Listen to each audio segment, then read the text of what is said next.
If he wasn't destined to attend St. Sebastian's, he certainly was determined. St. Seb's had what an athletic young man like Henry Lane was looking for. From the beginning, St. Sebastian's has been known by many to be a hockey school. And going back to the 40s, you got to remember that hockey was so big in New England. The Bruins had won the Stanley Cup in 1939, and they won it again in 41. And the school was started in 41, and we started, very small. Freshman class went in there. I think there was 19 students there, something like that. And it was amazing how quickly sports got involved. It was all boys school.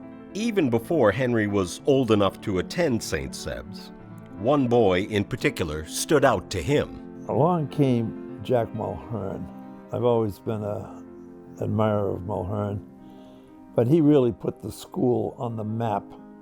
But that's why I went there, because of Mull, really. And I have a lot of funny stories about Mull, but they probably don't belong here. But as for the story of Henry Lane and St. Sebastian's, it's all about belonging. He left his mark as a standout athlete both on the rink and on the diamond.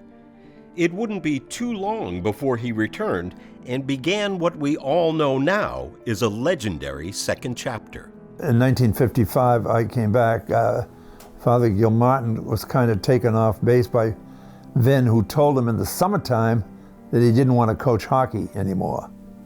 So at that time, I had just graduated from BC. When I came back, I found a pretty good team right away. I had Billy Daly, who was one of the all-time scorers at St. Sebastian's, as my captain for 2 years.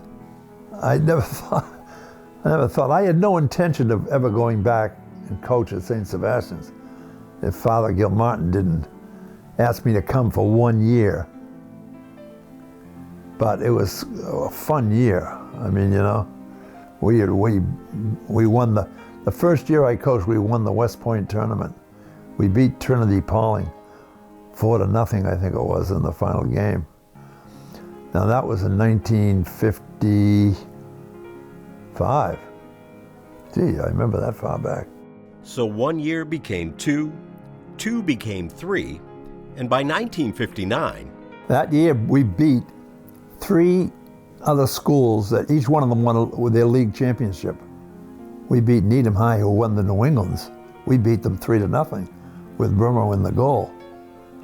We beat Boston Commerce, who was an outstanding team.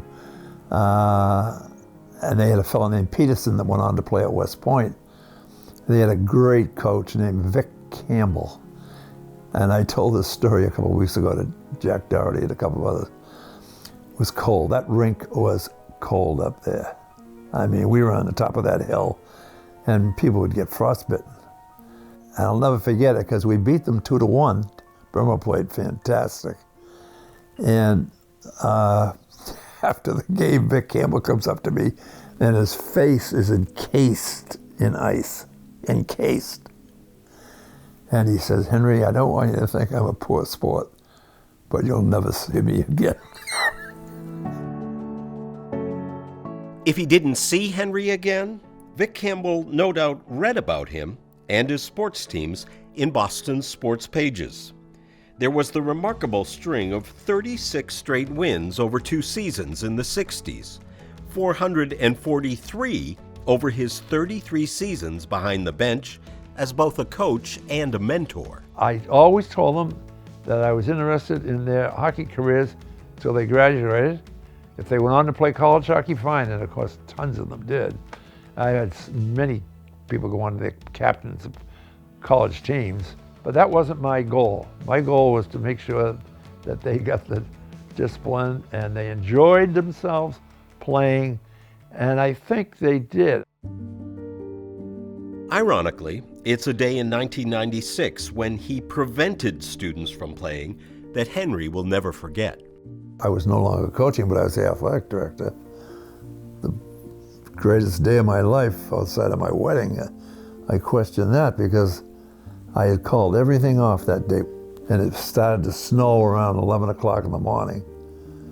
And for some reason, I don't know why, I mean, if it was a varsity game, I wouldn't even have thought of calling it off. Even a JV game, wouldn't have caught it because it wasn't that heavy. But I'm saying, geez, a busload of 7th and 8th graders coming down on a snowy day to play our 7th and 8th. I says, I'm going to call it off, and I called it off. And then Mickey Belisle and his son decided to work on the ice, paint lines and things. So he locked all the doors, wouldn't let any kids in. We went over to Nobles to play our game, and then, of course, as the story goes, the rink collapsed and missed Mickey Jr. by a few feet from killing him. If that had been a Wednesday and we were playing a varsity game, several hundred people would have died.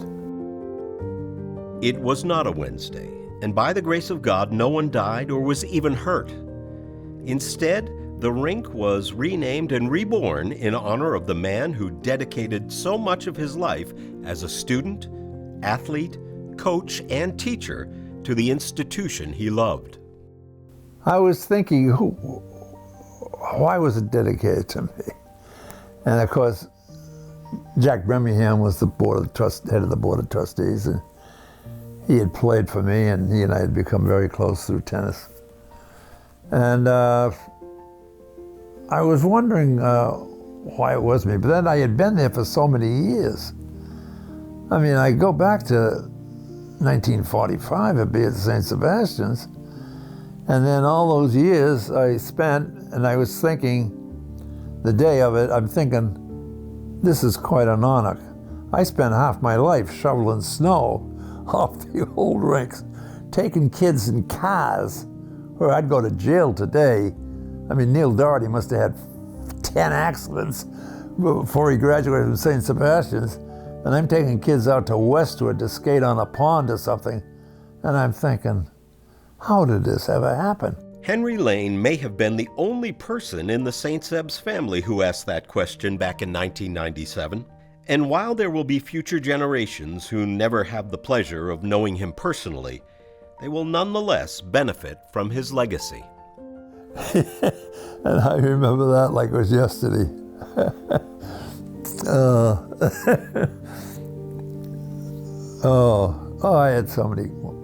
I have so many fun relationships that have been my whole life, really, St. Sebastian's, you know.